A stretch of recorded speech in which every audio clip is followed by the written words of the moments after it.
Good morning. Happy Friday, everyone. Thanks for tuning in to Rise and Shine with Miko this morning. So, I want to talk about what it looks like to meet God. So, at the beginning of this year, and my intention and my declaration for 2021 is to deepen my relationship with God.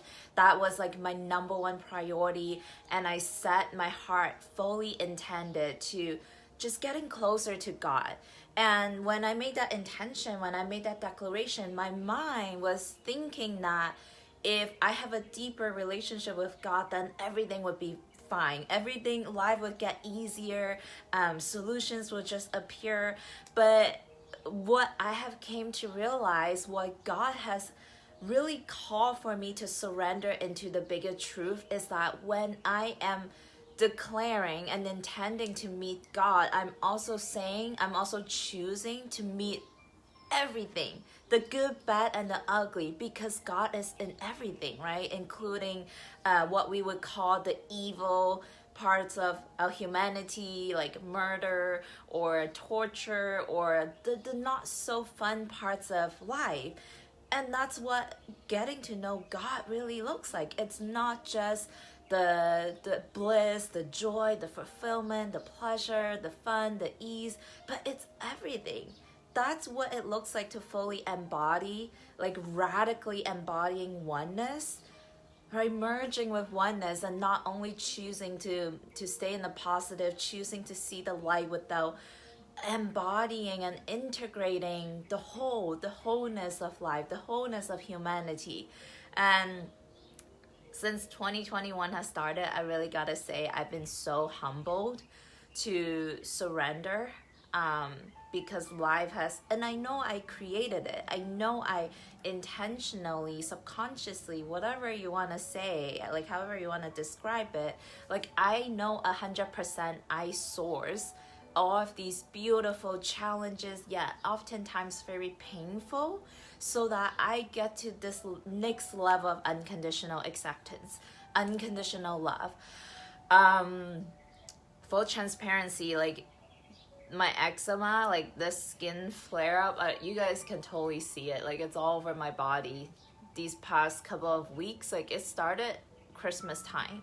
So literally as we were transitioning to the new year, like I've been struggling with this skin issue for weeks now.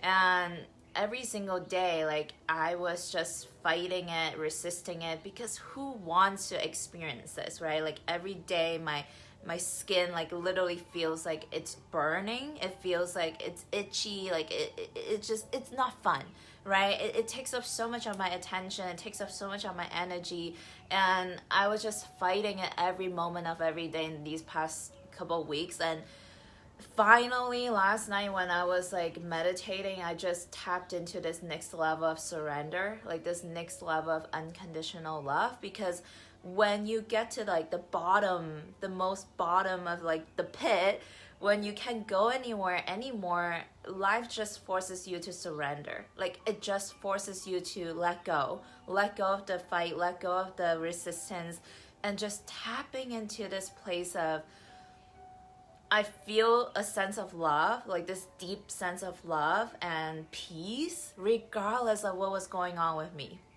Regardless of what's going on with me, like in my physical circumstances.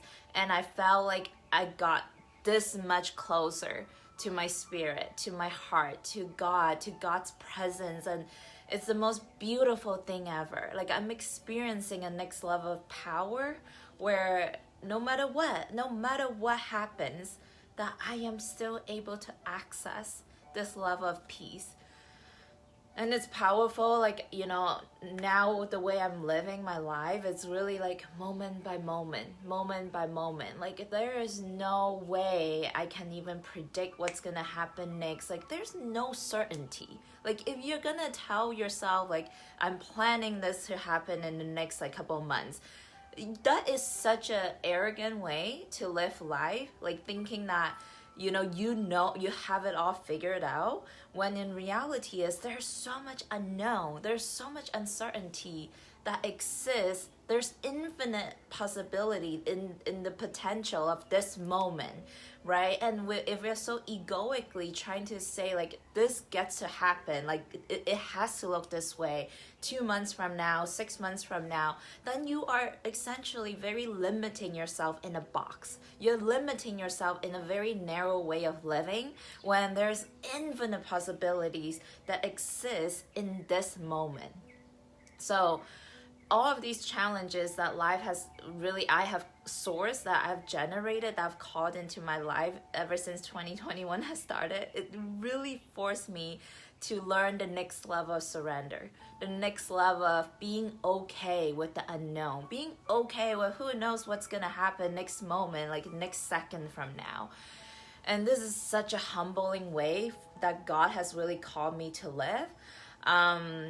And I think it's very powerful. Being willing, being open to meeting it all, like all of life's, like the ups and downs, the good, bad, and the ugly. And I want to read to you all like this beautiful passage from my journal, which is so in alignment to what I'm experiencing right now. So the topic is feeling alive. If you plan it right, you can insulate yourself from most of life's discomforts. Feeling too wet, too hot, too cold, too achy, too much of anything. What would our ancestors think of our 21st century bubble? When life brought extremes, they had no choice but to feel their way through. Sure, modern conveniences have their perks, but a certain amount of numbness comes with them. Yes, a certain amount of numbness comes with the convenience that a modern day life that brings.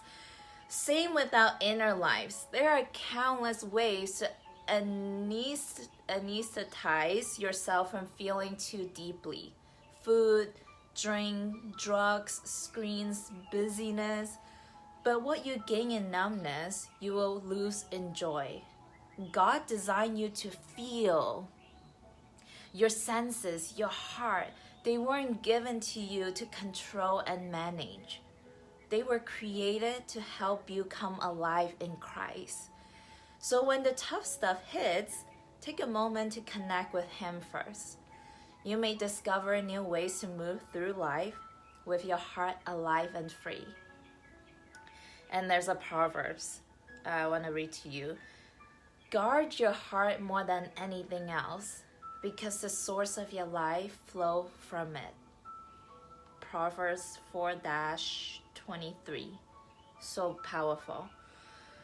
And now the things that I channel from reading this passage and the notes that I gain out of it, I'm going to read that to you as well. So I said, I written down, my senses, my heart, they weren't given to me to control and manage. They were created to help me come alive in Christ.